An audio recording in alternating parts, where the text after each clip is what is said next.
தமிழ் பேசும் உறவுகளுக்கு வணக்கம். இது உங்கள் டே டு இசட் தமிழ். நாம் இன்னைக்கு பார்க்க போகிற டாபிக் என்ன கேட்டிங்கன்னா, அதாவது தமிழ் பேசும் உறவுகளுக்கு வணக்கம். இது உங்கள் டே டு இசட் தமிழ். நாம் இன்னைக்கு பார்க்க போகிற டாபிக் என்ன கேட்டிங்கன்னா, அதாவது மத்திய மாநில அரசுகள் வந்து பார்த்திங்கன்னா ஏப்ரல் 1/4/2024 முதல் புதிய சில நடைமுறைகளை வந்து அறிவிச்சிருக்கிறாங்க. இதுபடி தான் பின்பற்றப்படும் அப்படிங்கிற மாதிரி சொல்லியிருக்கிறாங்க. அது என்னன்னு தான் நம்ம இந்த வீடியோவில் பார்க்க போகிறோம். இந்த மத்திய மாநில அரசுகள் பார்த்திங்கன்னா ஒவ்வொரு வருஷமும், அதாவது ஏப்ரல் மாதம் வந்து ஏதாவது புதிய அறிவிப்புகளை வந்து நடைமுறைப்படுத்துவாங்க. அந்த வகையில் பார்த்திங்கன்னா இப்போ சில புதிய அறிவிப்புகளை வந்து மத்திய மாநில அரசு வந்து அனௌன்ஸ் பண்ணியிருக்காங்க. அதுபடி தான் இனிமேல் செயல்படுத்தப்படும் அப்படிங்கிற மாதிரி சொல்லியிருக்காங்க. அது என்னெல்லாம் சொல்லி நம்ம இந்த வீடியோவில் பார்க்க போகிறோம். அது மட்டும் இல்லாமல் நீங்கள் இப்போ தான் முதல் சேனலுக்கு வந்திருக்கீங்க அப்படின்னா மறக்காமல் சப்ஸ்கிரைப் பண்ணிக்கிடுங்க. பக்கத்தில் இருக்க பெல் பட்டனை எனேபிள் பண்ணிக்கிடுங்க. அப்போ நம்ம போடக்கூடிய வீடியோக்கள் உங்களுக்கு உடனுக்குடன் நோட்டிஃபிகேஷன் சேரும். வாங்க வீடியோக்குள்ளே போகலாம். இப்போ பார்த்தீங்கன்னா, அதாவது பேங்க்கில் எல்லாருமே நம்ம பேங்க், அதாவது சேவிங்ஸ் அக்கௌண்ட் வச்சுருக்கோம். இந்த சேவிங்ஸ் அக்கௌண்ட்டில் பார்த்தீங்கன்னா ஜீரோ பேலன்ஸாக மெயின்டைன்ஸ் பண்ணுற அக்கௌண்ட்ஸ் இருக்கும். சில பேங்க் பார்த்திங்கன்னா, அதாவது மினிமம் பேலன்ஸ் இல்லை அப்படிங்கிற பட்சத்தில் 1000 ரூபா பிடிப்பாங்க. அந்த மாதிரி சில பேங்க்ஸ்க்கு அக்கௌண்ட் இருக்குது. இப்போ மத்திய அரசாங்கம் வந்து என்ன அறிவிச்சிருக்காங்க அப்படின்னா, இனிமேல் எந்த காலத்தை கொண்டும், அதாவது 2 வருஷங்களுக்கு வந்து எந்த விதமான வரவு செலவும் இல்லாத பட்சத்தில் வந்து அந்த அக்கௌண்ட்டை நான் ஆக்டிவேஷன் அக்கௌண்ட்டாக மாற்றக்கூடாது அப்படிங்கிற மாதிரி சொல்லியிருக்காங்க. இது பார்த்திங்கன்னா, இது வந்து அதாவது கல்விக்கடன் உதவித்தொகை பெறக்கூடிய அந்த வகையான கணக்குகளுக்கு வந்து பொருந்தாது. சேவிங்ஸ் பேங்க் அக்கௌண்ட்டுக்கு மட்டும்தான் பொருந்தும். இது வந்து எந்த விதமான பணமும் பிடிக்கக்கூடாது அப்படிங்கிற மாதிரி சொல்லியிருக்கிறாங்க. அது மட்டும் இல்லாமல் இப்போ இது வந்து 2 வருஷம் கழித்து இன்னாப்ரேட்டிவ் அக்கௌண்ட் ஆகிட்டுனா நீங்கள் உடனே மனு கொடுத்து அதை ஆப்ரேட்டிவ் அக்கௌண்ட்டாக மாற்றிக்கலாம். அந்த மாதிரி ஒரு அறிவிப்பை வந்து இப்போ வெளியிட்டிருக்காங்க. அதுக்கடுத்து பார்த்திங்கன்னா, இந்த வருமான வரித்துறையில் வந்து ஒரு புதிய அறிவிப்பு ஒன்று வெளியிட்டிருக்காங்க. இந்த அறிவிப்பு எப்படின்னு கேட்டிங்கன்னா, அதாவது 3 லட்சம் வரைக்கும் தனிநபர் வருமானம் ஈட்டியாச்சு அப்படின்னா அவங்களுக்கு எந்த விதமான வரியும் செலுத்த வேண்டியதில்லை அப்படிங்கிற மாதிரி சொல்லியிருக்காங்க. ஏன்னா 3லேருந்து 6 லட்ச ரூபா வரைக்கும் நீங்கள் வருமான வரி அதாவது வருமானம் ஈட்டிருந்தீங்க அப்படின்னா வருஷத்துக்கு உங்களுக்கு 5% டேக்ஸ் அப்படிங்கிற மாதிரி சொல்லியிருக்காங்க. 6 முதல் 9 லட்ச ரூபா நீங்கள் வருஷத்துக்கு வருமானம் ஈட்டினீங்கன்னா உங்களுக்கு 10% டேக்ஸு.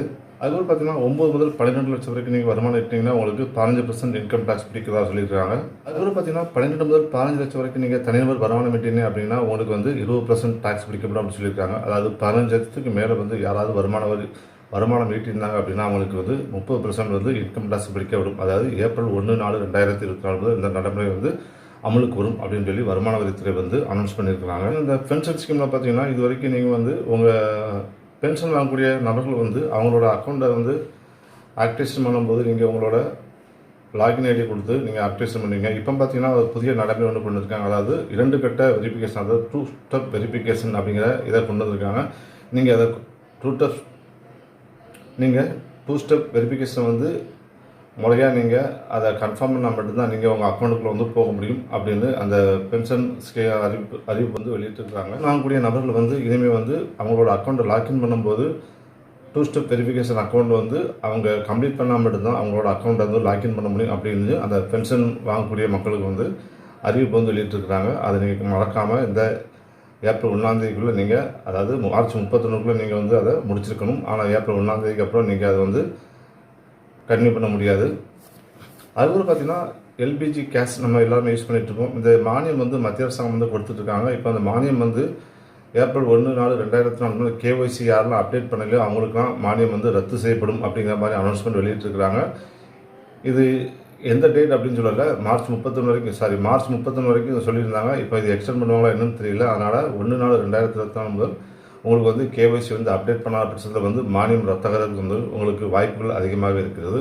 அதுக்கப்புறம் பார்த்தீங்கன்னா, தமிழ்நாடு அரசாங்கம் வழங்கக்கூடிய டாக்டர் முத்துலட்சுமி அம்மையார் வந்து அந்த திருமண உதவித்தொகை திட்டத்தில் வந்து பெண்களுக்கு வந்து, அதாவது கர்ப்பிணி பெண்களுக்கு வந்து அரசாங்கம் வந்து உதவித்தொகை கொடுத்துருந்தாங்க. இப்போ அந்த உதவித்தொகை பார்த்தீங்கன்னா 2 கட்டமாக கொடுத்துருந்தாங்க. இப்போ வந்து அந்த உதவித்தொகை வந்து 3 கட்டமாக கொடுக்க போகிறாங்க. அதாவது கருவுற்றக்கூடிய அந்த 9 மாதம் வந்து 6000 ரூபாயும், அதுக்கு பிறகு குழந்தை பிறந்த 4வது மாதம் 6000 ரூபாயும், அதுக்கு பிறகு 9வது மாதம் 2000 ரூபாய் அப்படிங்கிற மாதிரி கொடுத்துருக்காங்க. அதாவது 14000 ரூபாய் வந்து 3 கட்டமாக கொடுக்க போகிறதா சொல்லியிருந்தாங்க. இதுக்கு முன்னாடி பார்த்தீங்கன்னா அது 5 கட்டமாக கொடுத்துருந்தாங்க. இப்போ அதை மாற்றி 3 கட்டமாக கொடுக்க போகிறதா சொல்லியிருக்காங்க.